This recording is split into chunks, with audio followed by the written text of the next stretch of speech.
la fin de notre pari. Belle aventure de construire son palais de A à Z. Suivez-nous. Allez, on continue. Alors aujourd'hui, on va raccorder les alimentations en eau. On commence par monter les tuyaux multicouches de 16 mm le long des sanitaires que l'on fixe avec des cavaliers. Il faut savoir que les tuyaux multicouches nécessitent aucune soudure. J'ai coupé le tuyau pour brancher un T pour alimenter les toilettes. Oui, il pousse le joint et tu sais. La compression consiste à comprimer une bague fendue avec le tube multicouche en vissant un écrou. Et en même temps, on pose les tuyaux pour l'eau chaude. À chaque sanitaire, un T est inséré le long du tuyau pour assurer la jonction.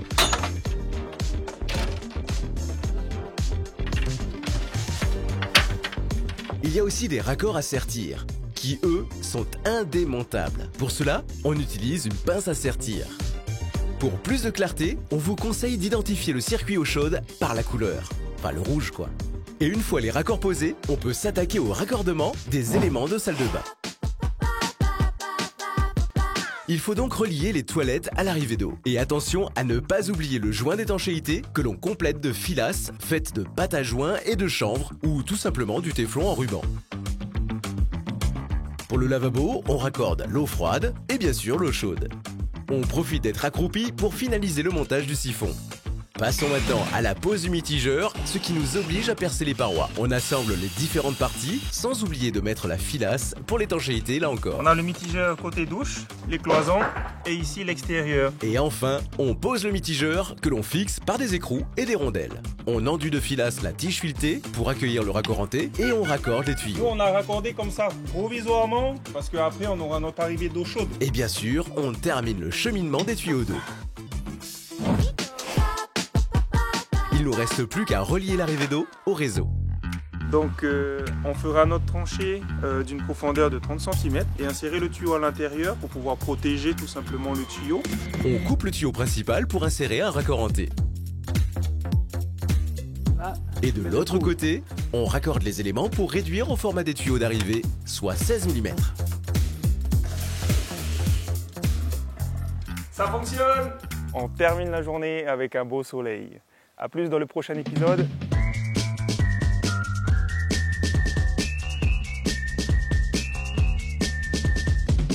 Bah alors mon pouce, qu'est-ce que tu fais? Je profite du soleil, je prends mon petit déj. On a du boulot hein. En plus tu m'as même pas enlevé de coco. T'as dit qu'il faut aller travailler.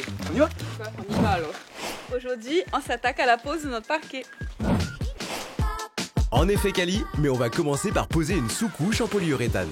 Ce petit revêtement, c'est pour l'isolation phonique de notre parquet. Elle permet d'obtenir une surface plane et offre une bonne isolation thermique. Il peut se couper facilement au cutter, puis on peut le tendre avec du papier adhésif. Attention, sur le seuil de la porte, on le coupe à l'extérieur. Et voilà. Passons maintenant à la pose des lattes stratifiées de 6 mm d'épaisseur. Pour poser le parquet, vous voyez ici il y a une rainure. Ici nous avons une encoche, donc il suffit d'emboîter comme un puzzle. Et en plus d'être faciles à poser, elles sont faciles à couper. D'ailleurs à ce sujet, les coupes doivent être vers l'extérieur pour garder le profilé. Évidemment, on ne vient pas taper au marteau directement sur les lattes. On utilise une cale, faite tout simplement à partir d'une chute. Il suffit de lever légèrement la latte pour mieux la clipper.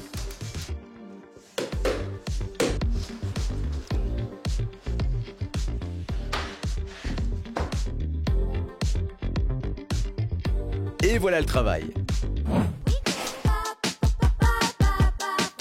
Passons maintenant à la pose des plinthes. Vous remarquerez que Kali a pris soin d'anticiper en passant la lasure sur les baguettes et sur les bois d'habillage et aussi sur les plinthes.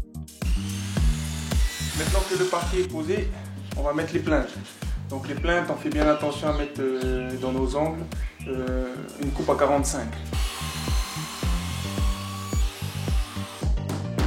Les plinthes existent en différents matériaux. Ici, nous avons opté pour des plinthes en bois pour être raccord avec l'ensemble du fari. Les plinthes sont des éléments de décoration et de finition. Elles assurent la liaison entre le mur et le sol tout en masquant les défauts. Elles permettent aussi de garder une distance entre les meubles et les murs, ce qui évitera les marques.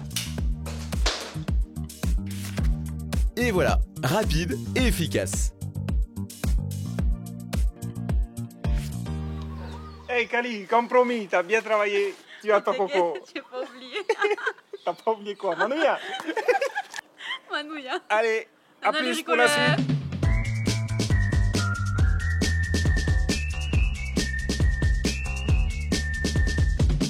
Hey, hey les amis, on est en pleine forme aujourd'hui. Notre palais commence à prendre forme, c'est vraiment top, j'ai hâte de continuer. Hâte de continuer. Allez, à tout de suite. Suivez-nous. Aujourd'hui, c'est une journée habillage et finition.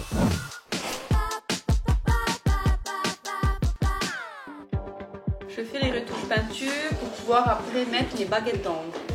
Ces baguettes d'angle sont des cornières en bois et elles ont pour rôle de cacher la jonction entre deux matériaux. Une fois les mesures prises, on fait des coupes à 45 degrés et on encadre nos deux impostes. Allez, revenons à nos plaintes, mais dans la salle de bain cette fois. Alors on les fait à partir de carrelage. Là, je viens de découper mon carrelage en deux pour pouvoir les utiliser en plainte. Et si vous ne voulez pas vous embêter à découper les carreaux, vous pouvez aussi les acheter toutes faites. J'ai de la colle, j'ai du carrelage, je vais coller le carrelage. Alors c'est parti, on te regarde Moana. Ça n'a pas l'air sorcier.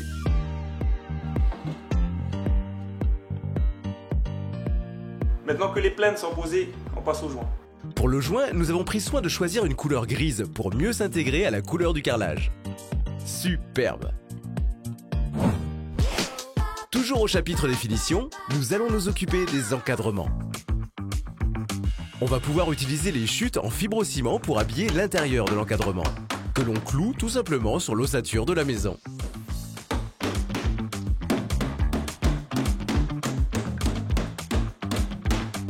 Et on n'oublie pas de passer de la peinture en deux couches. Là encore, on peut poser les cornières en bois pour la finition. Pendant ce temps, Moana pose les quarts de rond à l'intérieur des angles des murs. Et on utilise le même procédé pour l'encadrement de la salle de bain.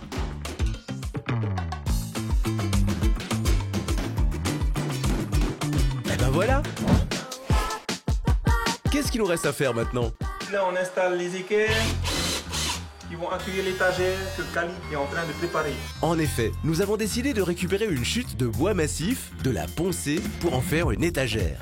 On lasure le bois pour le protéger et être raccord avec le reste du faré. Et il n'y a plus qu'à la fixer aux équerres. Tu vois, Moana, ce qui est intéressant quand on construit son faré de A à Z, c'est qu'on apprend beaucoup de choses. C'est vrai, Kali, on apprend beaucoup de choses. Merci à Tonton et merci à tous ceux qui nous ont aidés. Merci. Si vous aussi vous avez envie de continuer à apprendre des choses, suivez-nous sur Polysie la Première. Allez, Nana les bricoleurs.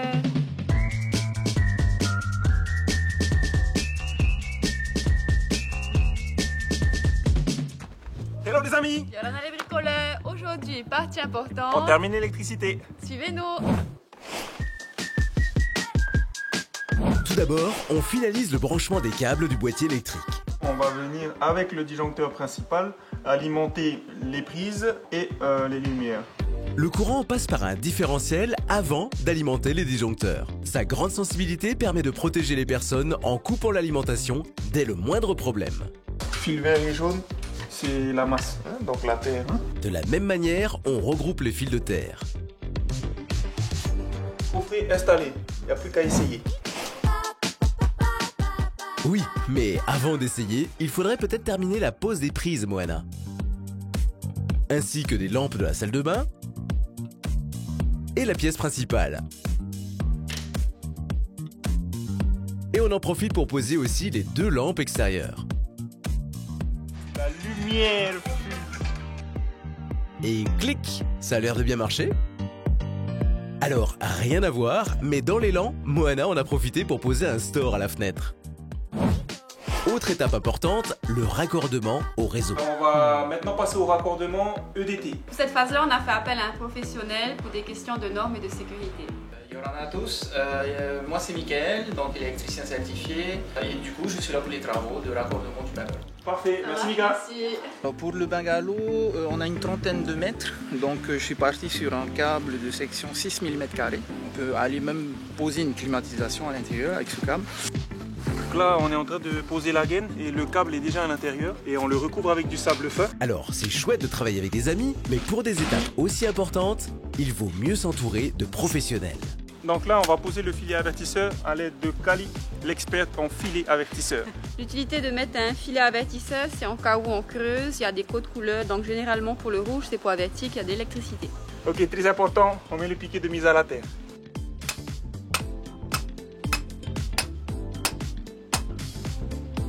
Du coup, là, on vient de terminer de fixer le câble de terre qui est relié au boîtier électrique. On a raccordé le bungalow au coffret électrique de la maison. Et maintenant, on va mettre sous tension et faire les tests. Voilà. Eh bien, merci Michael pour ta précieuse collaboration. Coucou les amis, ça y est, l'électricité est terminée et le raccord à EDT est fait. Merci Mika pour ton professionnalisme. Allez, Merci. bye bye.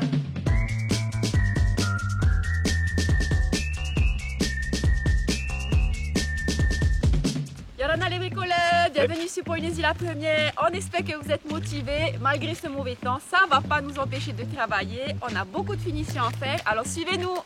Allez, à tout de suite. Non, clairement, ça ne nous empêchera pas de travailler. D'autant plus que le soleil est de retour. Pour habiller le débord de toiture, il va falloir beaucoup de bois. Vous savez, tous ces bois que Kali a déjà lasurés. La première chose à faire est de calculer les espacements entre les bois pour éviter d'avoir trop de chutes. Ces bois sont ensuite vissés sur la pente des arbalétriers. Cela évite d'avoir à faire une nouvelle ossature. Et en maintenant un espace entre chaque latte, nous assurons une bonne ventilation de la toiture. On a laissé un petit jour pour qu'il fasse 22 degrés à l'intérieur de la maison. Ah oui, c'est précis ça. On s'occupe maintenant du côté pignon et il va falloir en couper des bois car il sera posé dans le même sens que la partie avant du débord. Moana en profite pour habiller le pourtour de la poste avec des baguettes plates. Voilà, ça c'est fait. Passons maintenant à l'habillage et la ventilation des combles entre les deux pignons. Et ben voilà, c'est joli tout ça. Il est temps de faire un bon coup de propre. Moana commence à enlever les grosses taches à la meuleuse, suivi de Kali pour un ponçage plus fin.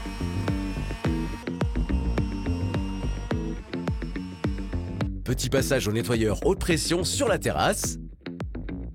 On a poncé le deck, on l'a nettoyé, maintenant on va le lasurer. Et donc, l'asurage. Ce qui est important lorsqu'on passe la lasure, c'est de le faire dans les sens du fibre du bois. La lasure est hydrofuge et microporeuse. Elle empêche la pénétration de l'eau tout en laissant le bois respirer.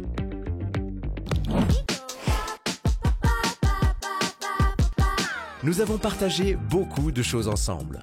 Bien sûr, il y a des choses que vous n'avez pas vues, mais laissez-moi vous montrer le résultat.